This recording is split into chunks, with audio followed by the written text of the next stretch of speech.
Hi, I'm Laurel from the One Lakewood United Committee, where our goal is to pass a bond on May 6th for our current and future children of Lakewood Public Schools. Let's start by reviewing our past, which has led us to where we are today. The last bond passed was in May of 2007 for $29,255,000, 18 years ago. In November 2022, Lakewood Public Schools proposed a $64 million bond at a 0 mil increase, when our millage rate was 7 mils. The plan included athletic turf field, new track, community center, new early childhood center with a daycare, and a new bus garage. After this proposal did not pass, the district returned with a revised plan with a second bond attempt in August 2023.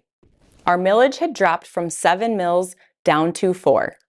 To cover the scope of the projects, we asked for a 1.2 mil increase, aiming for a projected total of 5.2 mils. Some of the items in this bond program included a new elementary on 30 acres, a bus garage, and a new track. This bond also did not pass. Due to this, the Board of Education reconvened to determine next steps. As we approach the third time, Lakewood Public Schools has new bond partners, with Clark Construction as the construction manager and Whiteman as the architectural team.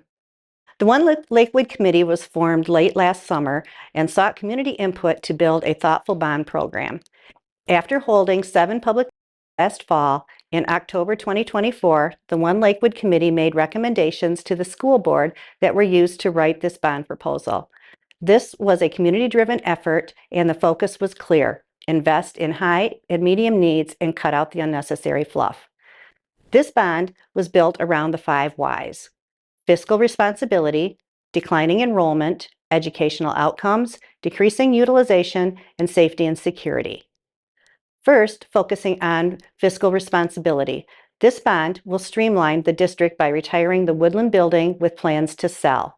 By retiring the Woodland building, this would save the district about $100,000 on maintenance and operational costs in just 1 year.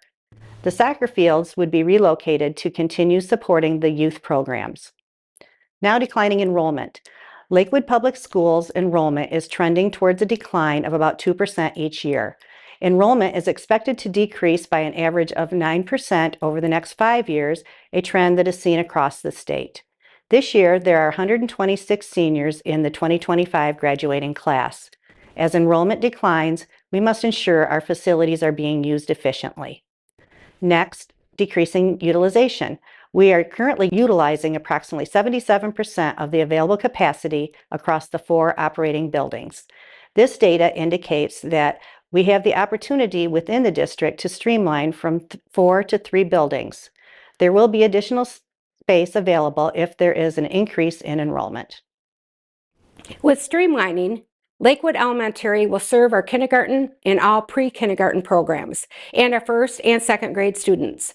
Lakewood Middle School will house 3rd through 6th grades, and Lakewood High School will house 7th through 12th grades.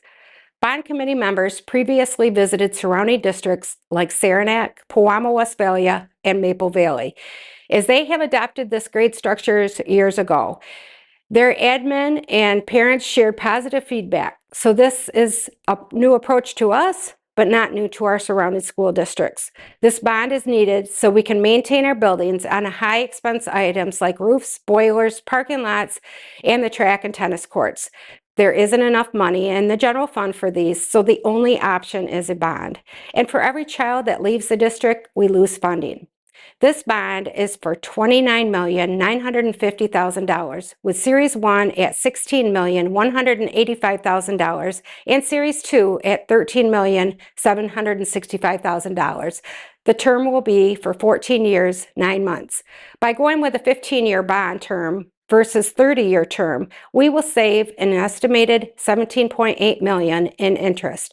The millage rate will increase 1.7 from our current rate of 3.25.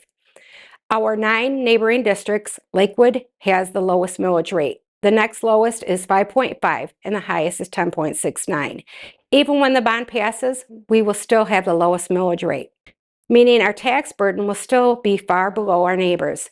For a home with a taxable value of $100,000 and a market value of $200,000, the increase will be about $170 per year. There is a calculator on the district's website under the bond proposal tab that can be used to calculate specific increase amounts. Just as our local businesses affect our community, so does our school. We must support our public schools for our communities to thrive. For those of you with questions, there are several resources available for answers. Visit the district's website at www.lakewoodps.org. You can reach out to the superintendent, Jody Deitz. Connect with us members here of the One Lakewood United Committee by emailing onelakewoodunited@gmail.com, or you can visit our Facebook page, One Lakewood United. All right, my name's Tom. I've been in this district most of my life. I can give you a little bit of history on the district. I was a proud member of the first four-year graduating class of Lakewood High School in 1965, which was then the new school, which is now 60 years old. I go back and remember when Woodland and Lake Odessa merged, and we had fistfights every day between the two schools. I can go back to when Lakewood go back to when they sold the Clarksville building and sold the Sunfield building. There's a lot of hatred there that's disguised as negativity. That was a different administration, one that had a completely different agenda than what we have today. Today, we're looking at making our schools secure, giving a good education to the next generation, and past generations need not to hamper that. It's time to move on. Voting yes on this bond is an investment in our future, one that focuses on the needs of our students, the strength of our schools, and the long-term health of our community. Together, we can ensure that Lakewood's best days are still ahead. Please vote yes on May 6th. Thank you for your time and your continued support of our schools. It's time.